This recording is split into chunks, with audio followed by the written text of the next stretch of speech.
सम्पूर्णमा नमस्कार। तपाईहरुलाई फेरि स्वागत छ मेरो YouTube channel Lok Sewa online class एलओसीमा।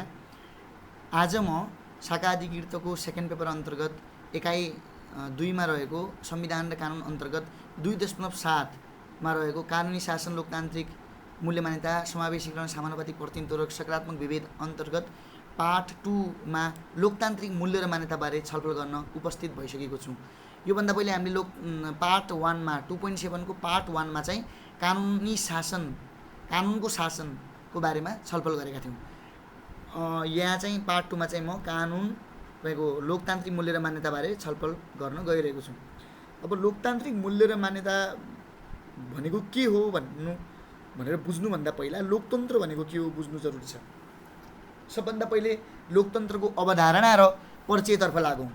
लोकतन्त्र भनेको के हो? लोकतन्त्र भनेको के हो यो त सबैलाई थाहा होला। अब लोकतन्त्र भनेको के हो, यसको विशेषता के हुन् भनेर शाखा अधिकृतमा प्रश्न त आउँदैन। त्यही पनि अवधारणा चाहिँ जानिराख्नु पर्ने हुन्छ। यो चाहिँ सुब्बामा 5 नम्बरको सोधेको थियो पहिला। लोकतन्त्र भनेको के हो? यो चाहिँ किवर्ड तपाईले जान्नु होला। सार्वभौम जनता नै शासनको मालिक बनाउने एउटा चाहिँ प्रणाली हो लोकतन्त्र। लोकतन्त्र भन्नाले त्यो शासन प्रणालीलाई बुझिन्छ जहाँ सार्वभौम जनता नै शासनको मालिक हुन्छन्। लोक भन्ने शब्दको अर्थ जनता र तन्त्र भनेको शासन हो। तपाईलाई थाहा नै छ त्यो त। यसरी जनताद्वारा गरिने शासनलाई लोकतन्त्र भनिन्छ। अब्राहम लिङ्कन, अमेरिकाका राष्ट्रपति अब्राहम लिङ्कनको परिभाषा अनुसार चाहिँ उनले लोकतन्त्रलाई के भनेको थिए भने जनताद्वारा जनताका लागि जनताले गर्ने शासन व्यवस्था हो भनेर लोकतन्त्रलाई उनले अर्थ्याएका थिए। यहाँ जनताको सर्वोच्चता, जनताको सहभागिता, जनहितका निमित्त जननेतृत्वले सुसज्जित शासनको परिकल्पना गरिन्छ। लोकतन्त्रको विशेषता भनेको जनताको स्वतन्त्रता, समानता र अधिकारको सम्मान हो। सबै जनताहरू स्वतन्त्र छन्, समान छन्, सबै जनताहरूको अधिकारको सम्मान हुन्छ भने त्यो लोकतन्त्र हो। यसमा जनताले प्रतिनिधि वा स्वयं प्रतिनिधि भएर शासनमा भाग लिन्छन्। यसमा जनताले चाहिँ प्रतिनिधि वा स्वयं प्रतिनिधि भएर शासनमा भाग लिन्छन्। लोकतन्त्रको आदर्श स्वरूप भनेको नै निष्पक्ष र स्वस्थ आवधिक निर्वाचनद्वारा जनप्रतिनिधिहरूको सहभागितामूलक शासनको अभ्यास गर्नु हो भन्छ। अब यदि चाहिँ आवधिक रूपमा निर्वाचन हुन्छ भने चाहिँ तपाईको सहभागितामूलक शासनको अभ्यास गरेको मानिन्छ। सिद्धान्त हेर्ने भने चाहिँ लोकतन्त्रमा कुनै कमी छैन। सिद्धान्त त थ्योरीमा त कुनै कमी छैन। तर त्यो लोकतन्त्रको अभ्यास चाहिँ कुन देशले कति राम्रोसँग गर्यो भन्ने कुरामा चाहिँ यसको लोकतन्त्रको चाहिँ एउटा चाहिँ विशेषता, सकारात्मक विशेषता वा लोकतन्त्रको गहना लुकेको हुन्छ। जुन देशले लोकतन्त्रलाई जति राम्रोसँग अभ्यास गर्यो, लोकतन्त्रको जुन अवधारणा छ त्यति चाहिँ आदर्शतम छ। जस्तो युरोप र अमेरिकातिर जाने भने सबभन्दा राम्रो लोकतन्त्रको अभ्यास भएको मुलुक भनेको उत्तरी युरोपको मुलुक हो। जस्तै मानौँ तपाईहरूले सुन्नुभयो होला नर्वे, फिनल्यान्ड, स्विडेन, डेनमार्क जस्तो देशहरू र न्युजिल्यान्डमा पनि राम्रो किसिमले लोकतन्त्रको सिद्धान्तहरू त्यहाँ चाहिँ कार्यान्वयन भएको छ। तर तपाईँ अफ्रिकी मुलुकहरूमा जानुहुन्छ त्यहाँ पनि लोकतन्त्र छ। इन्डियामा जानुहुन्छ, यहाँ नेपालमा, यहाँ चाहिँ अब अलिकति छ मध्यम स्तरको लोकतन्त्र भनौँ। तर अफ्रिकन कन्ट्रीहरूतिर जानुहुन्छ, मध्यपूर्वतिर जानुहुन्छ भने लोकतन्त्रको चाहिँ त्यति राम्रो अभ्यास भएको हामी देख्दैनौँ। त्यस्तै भएर चाहिँ लोकतन्त्रलाई चाहिँ अब के हो भन्ने खासमा आदर्श स्वरूप भनेको निष्पक्ष र स्वस्थ आवधिक निर्वाचनद्वारा गर्ने भन्ने हो। अब नेपालको सन्दर्भमा तपाईले हेर्नुहुन्छ भने यो समस्या किन आउँछ भन्ने कुरा हामीले बुझिहाल्यौँ। मानवीय स्वार्थ र गलत अभ्यासका कारण यो हुन सक्छ। नेपालको सन्दर्भमा पनि 2063 पूर्वको प्रजातन्त्र र 2063 पछि लागू गरिएको लोकतन्त्रलाई आधुनिक शासकीय पद्धति मानिन्छ भनेर भनिएको छ। नेपालको संविधानले जनताको प्रतिस्पर्धात्मक बहुदलीय लोकतान्त्रिक शासन प्रणालीको घोषणा गरेको छ। नेपालको संविधानले कस्तो लोकतन्त्र घोषणा गरेको छ?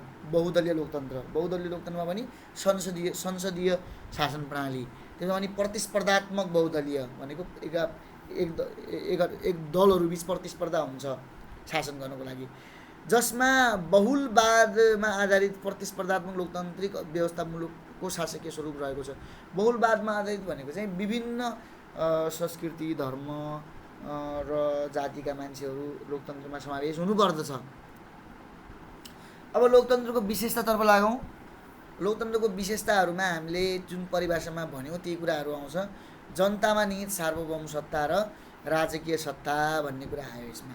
अर्थात् राजकाज चलाउने र जनता, राज्यको आत्मा भन्छौँ हामी जसलाई सार्वभौम सत्ता, त्यो जनतामा नै निहित हुन्छ। राजकीय सत्ता पनि जनतामा, सार्वभौम सत्ता पनि जनतामा।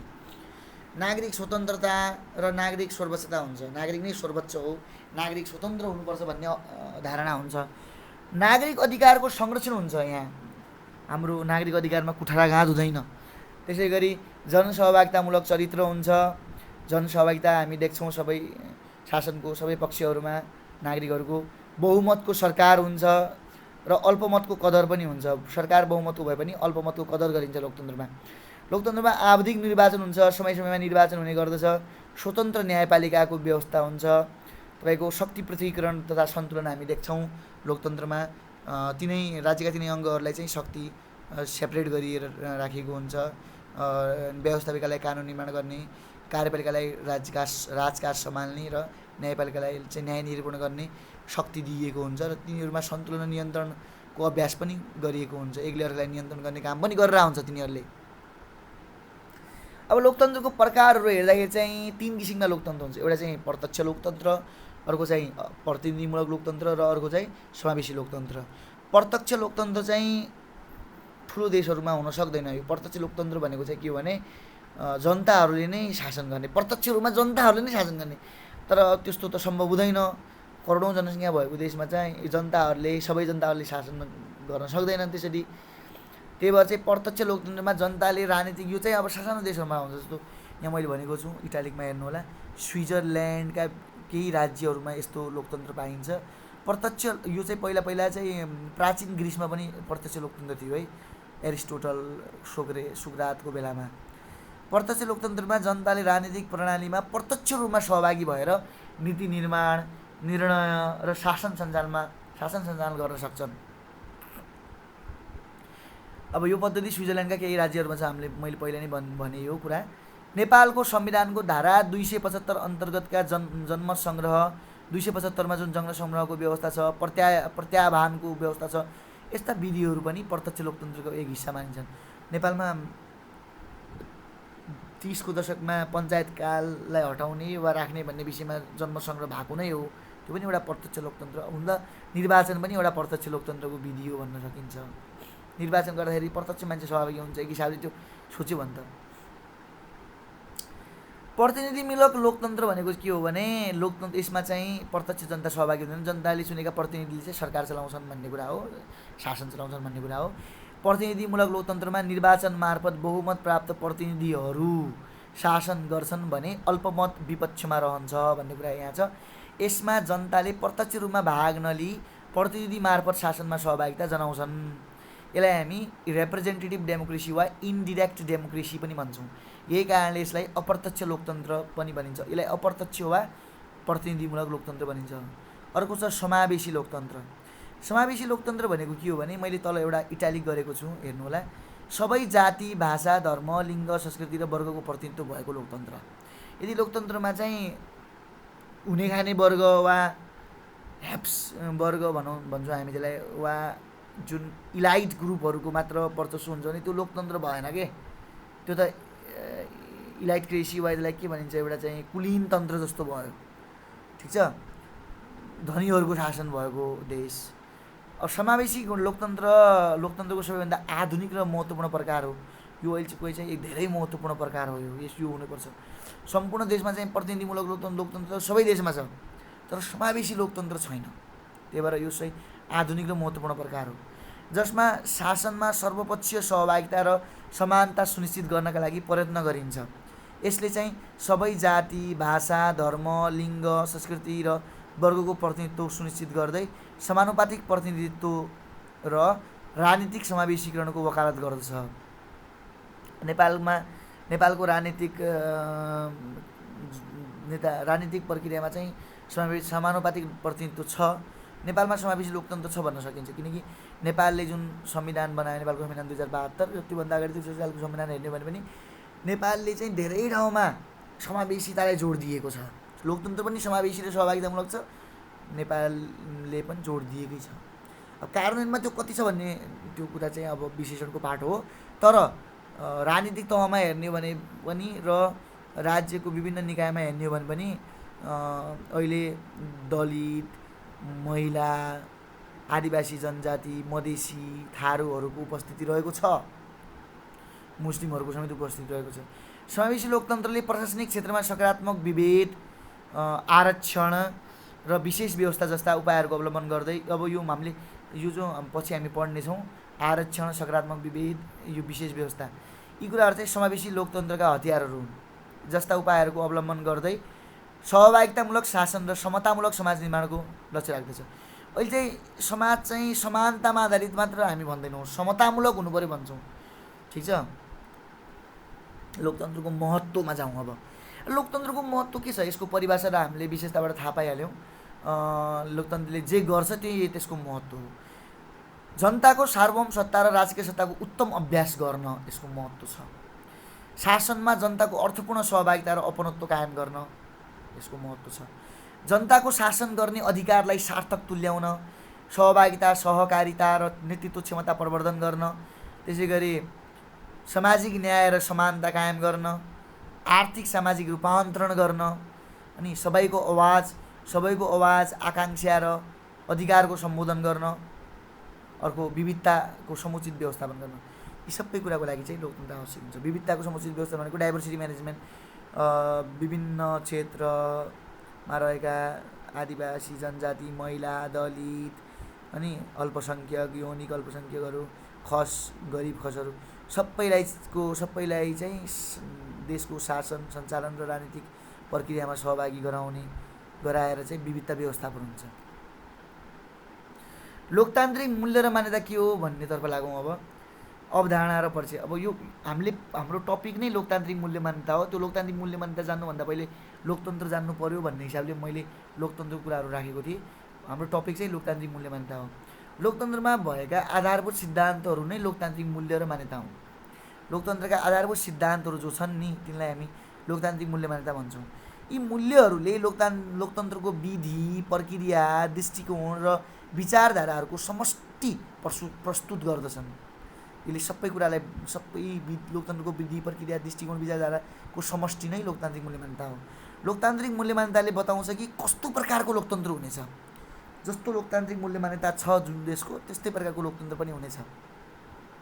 यसै सन्दर्भमा चाहिँ लोकतान्त्रिक मूल्य मान्यतालाई लोकतन्त्रलाई जीवित राख्ने तत्त्वका रूपमा लिइन्छ। हो, यो सही कुरा हो। लोकतान्त्रिक मूल्य मान्यता जुन देशमा चाहिँ कमजोर छ, जुन देशले चाहिँ मान्दैन, खालि एउटा चाहिँ खोक्लो लोकतन्त्र लिएर कुनै देश मानव शासन गरेको छ अनि गरिरहेको छ, समावेशी लोकतन्त्रका त्यहाँ त्यो देशमा चाहिँ गुण नै छैनन् भने त्यो देशमा हामी लोकतान्त्रिक मूल्य मान्यता देख्नै सक्दैनौँ। जस्तो धेरैजसो अफ्रिकन देशहरू छन्, मध्यपूर्वका देशहरूमा लोकतन्त्र त छ, तिनीहरूमा त्यहाँ लोकतान्त्रिक मूल्य मान्यता र समावेशी लोकतन्त्र झल्किँदैन। लोकतन्त्रका विभिन्न प्रकारहरू अनुसार यी मूल्य र मान्यताहरूमा भिन्नता पनि देखिन्छ। लोकतन्त्र जुन देशले जस्तो किसिमको लोकतन्त्र अपनाएको छ त्यसै किसिममा चाहिँ लोकतान्त्रिक मूल्य मान्यता रहेका हुन्छन् त्यहाँ। अब लोकतान्त्रिक मूल्य मान्यताका विषयवस्तु के हुन् त? लोकतान्त्रिक मूल्य मान्यताभित्र कस्ता कस्ता कुराहरू आउँछन् भन्ने कुरा हो। लोकतन्त्रका लागि आवश्यक आधारभूत दर्शन, तपाईँको दृष्टिकोण, विषयवस्तु नै यसको अन्तर्वस्तु र विषयवस्तु हुन्। कस्ता कस्ता विषयहरू आउँछन् भन्ने कुरा हो। यसमा विभिन्न विषयहरू समाहित हुन्छन् र लोकतन्त्रका प्रकारअनुसार विभिन्नता र पृथकता पनि देखिन्छ। अब कस्तो कुरा हो, जस्तो लोकतान्त्रिक मूल्य मान्यता अन्तर्गत सार्वभौम जनता हुनुपर्छ भनिन्छ, एउटा विषयवस्तु हो। जनउत्तरदायी सरकार हुनुपर्छ भनिन्छ, पिपुल ओरिएन्टेड गभर्मेन्ट हुनु पऱ्यो, जनताहरू सार्वभौम हुनु परे, जनताहरू शक्तिशाली सर्वशक्तिमान हुनु परे। अब बहुमतको कदर हुनु पऱ्यो, जस्तो बहुमतको कदर छैन भने चाहिँ त्यो लोकतान्त्रिक मूल्य मान्यताको चाहिँ अपमान हुन्छ। जनसहभागिता हुनु पऱ्यो, पिपुल पार्टिसिपेसन, विकेन्द्रीकरण हुनु पऱ्यो, तपाईँको अधिकार र राज्य सञ्चालन गर्ने चाहिँ विषयवस्तु केन्द्रमा मात्र सीमित नरही स्थानीय र प्रदेश तहमा पनि जानु पऱ्यो त्यो कुराहरू। अब तिनलाई प्रत्यायोजन गरेर नै किन नहोस्। अर्को विधिको शासन, रुल अफ ल, रुल बाई ल भन्दा नि रुल अफ ल हुनु पऱ्यो। नागरिक स्वतन्त्रता हुनु पऱ्यो। सामाजिक न्यायको कुरा आउँछ। बहुलवाद भनेको विभिन्न किसिमका जात जाति भाषा लिङ्गहरू चाहिँ एक आपसमा सौहार्दपूर्ण रूपले रहन सक्ने स्थिति हुनु पऱ्यो। त्यसै गरी समावेशीकरण, जवाबदेहिता, पारदर्शिता, आर्थिक पारदर्शिता र अरू पारदर्शिताहरू, मौलिक अधिकार र मानव अधिकारको संरक्षण गर्ने कुराहरू, बालिक मताधिकारको कुरा, एडल्ट फ्रेन्चाइज, आवधिक निर्वाचन, यी सबै कुराहरू चाहिँ लोकतन्त्रको विषय वस्तु पनि हुन्, लोकतान्त्रिक मूल्य मान्यताको विषयवस्तु पनि हुन् वा अन्तर्वस्तु पनि हुन्। अब नेपालमा लोकतन्त्रको मूल्य मान्यताको अवस्था कस्तो छ हेरौँ। नेपालमा लोकतन्त्रको अवस्था कस्तो छ भनेर हेर्नुको लागि चाहिँ हामीले लोकतान्त्रिक मूल्य मान्यताको सबल पक्ष र दुर्बल पक्षलाई औँल्याउनु पर्ने हुन्छ। अब नेपालको लोकतन्त्र र लोकतान्त्रिक मूल्य मान्यताको सबल पक्ष भनेको के हो भने नेपालमा जुन अहिले संविधान छ नि 2072 संशोधनमा, त्यो लोकतान्त्रिक छ, समावेशी छ, सहभागितामूलक छ, धेरै कुराहरू त्यो संविधानमा व्यापक रूपमा समेटिएको छ। अर्को सार्वभौम जनताको संवैधानिक सुनिश्चितता छ। संविधानमा नि सुनिश्चित गरेको छ जनता सार्वभौम हुन् भनेर। राजाले सार्वभौम सत्ता र राजकीय सत्ता लिँदैन, जनता नै राजकीय सत्ता र सार्वभौम सत्ताका मालिक हुन्। राज्यको शक्तिको मालिक जनता हुन् भनेको छ। राज्य चाहिँ जनताको शक्तिले चलेको हो भन्ने खोजेको यहाँ चाहिँ। राज्यको शक्ति जुन छ नि पावर, त्यसको मालिक जनता नै हुन्। कार्यपालिका, न्यायपालिका र व्यवस्थापिकाले राज्य चलाउँछ, त्यो बाँडफाँड हुन्छ, तर पनि त्यो बनाउने पनि त जनता नै हुन्। त्यहाँ भएका मान्छेहरू चाहिँ जनताका प्रतिनिधि हुन्। प्रतिस्पर्धात्मक बहुदलीय लोकतान्त्रिक शासन प्रणाली लागू गरिएको छ। हो, बहुदलीय लोकतन्त्र छ, प्रतिस्पर्धा छ त्योमा पनि, लोकतन्त्रमा पनि। सङ्घीय संरचना अनुसार 3 तहको लोकतान्त्रिक शासनको अभ्यास छ, सङ्घ, प्रदेश र स्थानीय तह गरी। राज्य अङ्ग र त्यसमा भएका निकायहरूमा शक्ति पृथकीकरण, सन्तुलन र नियन्त्रणको व्यवस्था गरिएको छ, यो पनि भयो। त्यही भएर चाहिँ धेरै कुराहरू चाहिँ नेपालको लोकतन्त्रमा हामी देख्न सक्छौँ। यसमा चाहिँ अब राज्यको अङ्ग र संवैधानिक निकायहरू भन्न खोजेको यहाँनिर। राज्यको अङ्ग र संवैधानिक निकायहरूमा शक्ति पृथकीकरण, सन्तुलन र नियन्त्रणको व्यवस्था रहेको छ। नागरिक स्वतन्त्रता, मौलिक अधिकार, मानव अधिकारमा महत्त्व दिएको छ नेपालको। मौलिक अधिकारको कुरा गर्नुहुन्छ भने त नेपालको संविधान अनुसार अहिले व्यापक रूपमा मौलिक अधिकार बढाइएको छ। 31 मौलिक अधिकार छन्। मानव अधिकारको विभिन्न सन्धि सम्झौताहरूमा पनि नेपालले पक्षराष्ट्र भएको छ, अपनाएको छ। संविधान अनुसार स्वतन्त्र, सक्षम र निष्पक्ष न्याय प्रणाली लागू गरिएको छ। कुनै बेला चाहिँ अब व्यवस्थापिकाले चाहिँ हस्तक्षेप गर्ला न्यायपालिकामा, महाभियोग लगाएर, त्यो अर्को पाटो हो। आवधिक निर्वाचन र हुन त अब भन्छौँ हामी निष्पक्ष न्यायपालिका भएन भन्छौँ, सक्षम भएन, किनकि निर्मला पन्तको हत्यारा अहिलेसम्म पत्ता लागेको छैन। आवधिक निर्वाचन र बालिक मताधिकारको व्यवस्था गरिएको छ। अवधिमा निर्वाचन भइरहेको हुन्छ, मताधिकार पनि सुनिश्चित भइरहेको छ। अब दुर्बल पक्ष के हो त? दुर्बल पक्ष भनेको चाहिँ नागरिकमा कमजोर राजनीतिक र लोकतान्त्रिक चेतना छ। राजनीतिक चेतना अलिक कमजोर छ। जस्तो कस्तो भने नागरिकमा पनि, नागरिक चाहिँ अब नेपालमा चाहिँ अब गरिबीको अवस्था धेरै भएको हुनाले चाहिँ आन्दोलनहरू धेरै भयो, तर लोकतन्त्रको सही चाहिँ सबै जनताहरूमा लोकतान्त्रिक चेतना सही रूपले छैन। सार्वभौम सत्ता र अहिले आइरहेछ, जस्तो अब नेपालीहरू चाहिँ लोकतान्त्रिक चेतना राम्रो भएको हुनाले चाहिँ अहिले तपाईँ काठमाडौँमा, चितवनमा, धनगढीमा र धरानमा, यी 4वटा सहरहरूमा चाहिँ स्वतन्त्र तर्फबाट चाहिँ तपाईँको बालेन, गोपी हमाल, हर्क साम्पाङ जस्ता चाहिँ स्वतन्त्र रूपले चुनिएर चाहिँ त्यहाँको स्थानीय तहलाई चाहिँ तिनले हाकिरहेका छन्। त्यसरी चाहिँ लोकतान्त्रिक चेतना अब उनले जानिहाले चाहिँ भ्रष्ट व्यक्तिलाई हामीले चाहिँ अब जिताउनु हुँदैन भन्ने कुरा। त्यही भएर चाहिँ अलि लोकतान्त्रिक चेतना बढेको छ पहिलेको भन्दा, तैपनि सबै क्षेत्रमा त्यो लोकतान्त्रिक चेतना छैन। सार्वभौम सत्ता र राजकीय सत्ताको वास्तविक प्रयोगमा जनता सक्षम छैनन्। राजकीय सत्ताको वास्तविक प्रयोगमा जनता सक्षम छैनन्, जनतालाई चाहिँ भ्रममा पारिएको छ। लोकतान्त्रिक संस्कार र मूल्य मान्यताको विकास अधुरो छ। एकदम लोकतान्त्रिक संस्कारको विकास अलि अधुरो छ नेपालमा। कानुनी शासन, मानवाधिकार र सुशासनको अभ्यासमा अलि समस्या देखिएको छ। सुशासन समस्यामा हामी देख्दैनौँ। राजनीतिक संस्कार कमजोर छ, राजनीतिक कल्चर त्यति छैन पोलिटिक्समा। जस्तो जति ठुलो भ्रष्टाचार वा काण्ड गरोस् राजीनामा दिने भएनन्। अपर्याप्त छ त्यो राजनीतिक संस्कार। तपाईँहरू बेलायतमा, जापानमा र नर्डिक देशहरूमा जानुहुन्छ, स्क्यान्डिनेभियन वा उत्तरी युरोपका देशहरूमा जानुहुन्छ भने सानो गल्ती गरे पनि त्यहाँको मन्त्रीहरूले राजीनामा दिइरहेको हामी देख्छौँ। मानव अधिकार र मौलिक अधिकारको कार्यान्वयन कमजोर छ। यहाँ सामाजिक न्याय र समानतालाई व्यवहारमा उतार्न सकिएको छैन।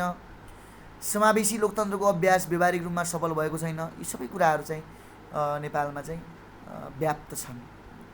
तर समावेशी लोकतन्त्र नेपालमा चाहिँ संस्थागत भएको छ अहिले सबै ठाउँमा, राजनीतिक तहमा र प्रशासनिक तहमा हेर्ने भने चाहिँ, तर व्यवहारिक रूपमा असफल भएको छैन। किनकि समावेशी लोकतन्त्रमा जुन कोटाहरू बाँडेको छ त्यो चाहिँ टार्गेट पिपुलले पाएको छैन, त्यो त्यो त्यो जातिभित्र पनि चाहिँ एउटा चाहिँ सम्भ्रान्त वर्गले पाएको छ।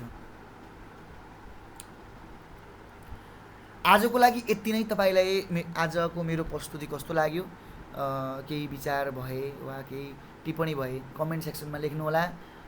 म यस्तै काम लाग्ने लोकसेवा र अरू अन्य परीक्षाहरूमा काम लाग्ने, लोकसेवाको शाखाधिकृत मात्र नभई यो चाहिँ कुरा चाहिँ तपाईँको सम्पूर्ण लोकसेवा परीक्षाहरूमा यो लोकतान्त्रिक मूल्य मान्यता सम्बन्धी टपिक रहेको छ। त्यही भएर चाहिँ तपाईँहरूलाई यो भिडियो कस्तो लाग्यो कमेन्ट गर्नुहोला। आजको लागि यति नै। म आगामी दिनमा पनि यस्तै टपिकहरू ल्याएर प्रस्तुत गर्नेछु। शुभ दिन, धन्यवाद।